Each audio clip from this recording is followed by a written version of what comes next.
ओम शांति। देखो, शिव बाबा ने हमें कितना सम्मान दिया। बोले, तुम बहुत भाग्यवान हो, भगवान के हो, श्रेष्ठ भाग्य बनाने वाले हो, दूसरों के लिए भी भाग्य विधाता हो, मास्टर भाग्य विधाता। कितनी बड़ी चीज कह दी। हम इस स्वमान को जरा याद रखें। मेरे जैसा भाग्यवान संसार में कोई नहीं, क्योंकि भगवान के हो गए। पहला श्रेष्ठ भाग्य, भगवान से हमारा मिलन हुआ। रोज होता है, मिल के वो चला नहीं गया। उसने हमें अधिकार दे दिया, तुम जब चाहे मेरे से मिलन कर सकते हो। कितनी बड़ी प्राप्ति हो गई। तो हम ऐसे ही कोई झूठ मूठ नहीं कह रहे हैं कि हम भाग्यवान हैं। सचमुच हमारा भाग्य का सितारा विश्व गगन में चमक रहा है। हमें बहुत भाग्य को इतना ऊंचाई तक पहुंचाना है कि हमारे भाग्य को देखकर लोगों के बिगड़े हुए भाग्य भी संवर जाएं। इसको ही कहते हैं मास्टर भाग्य विधाता बनना। भाग्य कर्मों से बनता है। भाग्य कहीं कोई लिखा नहीं हुआ है, या ब्रह्मा जी ने ऐसे ही लिख दिया हो, ऐसा कुछ नहीं। जिसने जैसे कर्म किए उसका भाग्य वैसा ही बन गया। तो भगवान की प्राप्ति हुई, उसने हमें सहज जीवन जीना सिखा दिया। जीवन में कितना मारामारी है आजकल लोगों के, कितना कॉम्प्लिकेशन हो गया है हर फील्ड में। भगवान ने हमें जीवन का सुख दिया, प्यार दिया। प्यार देकर हमारी जन्म जन्म की थकान ही मिटा दी। सोचो, प्यार के सागर का हमें प्यार मिला है। तो मैं बहुत भाग्यवान हूं। इस बात को जरा एक हफ्ता करके देख लो। दिन में 10 बार, 15, 16 बार याद कर लेना। बिगड़ा हुआ भाग्य भी सुधरता जाएगा। और अगर आप उठते ही याद कर लें, मैं तो कहता हूं अगर ये संकल्प करके डांस कर दें खुशी में, नहीं तो मन को डांस तो करा ही दें, चेहरा चमक उठेगा और भाग्य का कमल खिलने लगेगा। तो हमें इस स्मृति में रहना है। देखिए, इस स्मृति से कितने फायदे होंगे। हमारे व्यर्थ के संकल्प समाप्त हो जाएंगे, उदासी भी दूर हो जाएगी। मैं बहुत भाग्यवान हूँ, मुझे कोई कमी पड़ने वाली ही नहीं है, ऐसा विश्वास हो जाएगा। जीवन की यात्रा का हम परम आनंद प्राप्त करेंगे। भाग्यवान आत्माएं तो बहुत खुश होती है ना। हमारी खुशी का पारा चढ़ा रहेगा। जीवन में आने वाली छोटी मोटी बात हम पर कोई प्रभाव नहीं डालेगी। भगवान के हो, बहुत सुंदर शब्द है ये। हम भगवान की फैमिली हैं। सोच के तो देखो, लोग मिलते हैं, हमसे बहुत मिलते हैं, भाई ये सारा हमारा परिवार है। माँ बाप भी डॉक्टर हैं, 3 बच्चे हैं, वो भी डॉक्टर हैं, उनकी पत्नियां भी डॉक्टर हैं। एक ही परिवार में अनेक डॉक्टर्स। तो दुनिया में भी जिसके परिवार बहुत अच्छे होते हैं, एक तो है बड़े बड़े पदों पर होना, दूसरा है परिवार में बहुत प्यार होना, खुशी रहना, एक दूसरे के प्रति सम्मान की भावना रखना, एक दूसरे को मदद करना। ऐसा परिवार तो बहुत भाग्यवान होता है ना। वो माँ बाप भी बहुत भाग्यवान हैं जिन्हें ऐसे बच्चे प्राप्त हुए हों।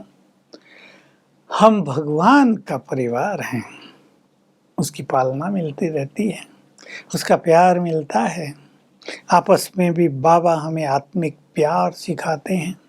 जो लोग भी बाहर से आते हैं, जो भी आते हैं, वो ये तो जरूर कहते हैं, इन ब्रह्मा कुमार कुमारियों के पास आकर हमें प्यार की फीलिंग बहुत हुई। देखिए, प्यार शारीरिक नहीं है, ये प्यार निस्वार्थ तो निश्चल और आत्मिक प्यार है। हम भगवान के परिवार के हो गए।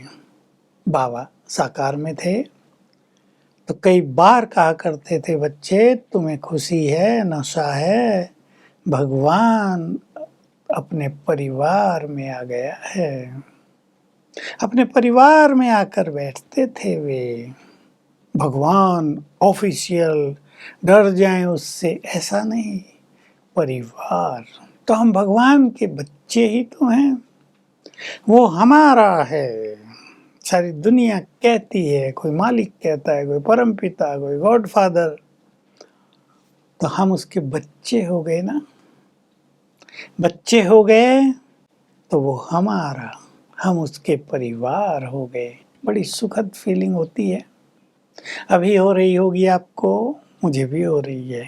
क्या सुंदर परिवार मिला, जिसमें सभी आत्माएं महान हैं, जिसमें सभी भाई बहनें इष्ट देव देवियां हैं, वही हैं जिनकी मंदिरों में पूजा होती आई है, जिसकी हर मेंबर, हर आत्मा पवित्र है, पुण्य आत्मा है।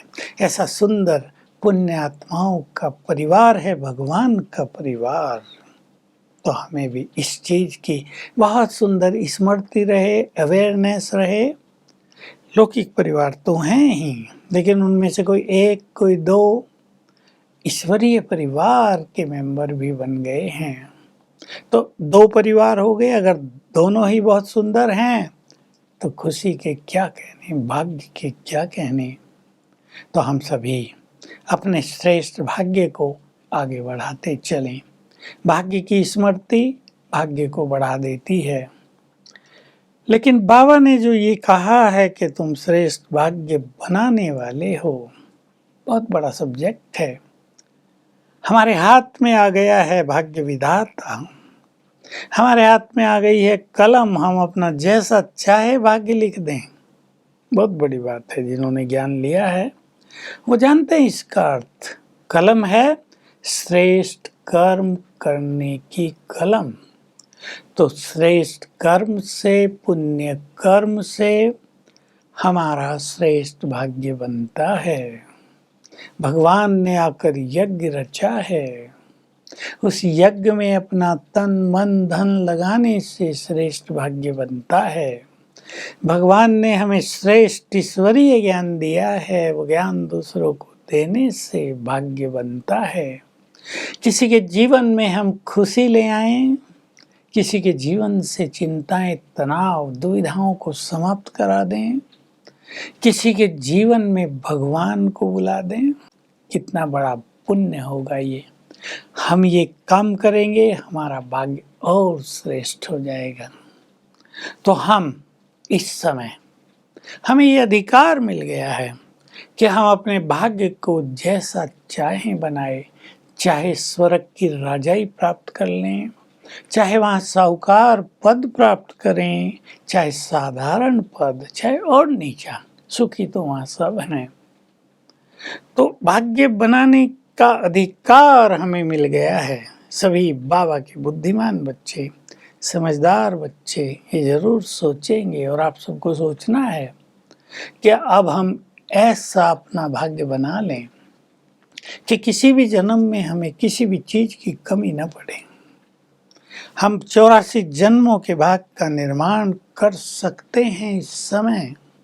हर जन्म में हमारे परिवार में प्यार हो, हर जन्म में हम सभी एक दूसरे को सुख देने वाले हों, हर जन्म में धर्म परायण हो हम, हर जन्म में हम दाता बन कर रहे हैं, देते ही चलें। हाथ फैलाने की बात ही कभी ना हो कि कुछ दे दो हमें, हम देते ही चलें। ऐसा हमारा हर जन्म हो, हर जन्म में हमारे विचार महान हो, हर जन्म में हमारे पास श्रेष्ठ बुद्धि हो। विचार करें ऐसे हम अपने जन्म जन्म के भाग्य को अति श्रेष्ठ बना सकते हैं, और मास्टर भाग्य विधाता भी बन सकते हैं। दूसरों को भी भाग्य बनाने में मदद कर सकते हैं। ओम शांति।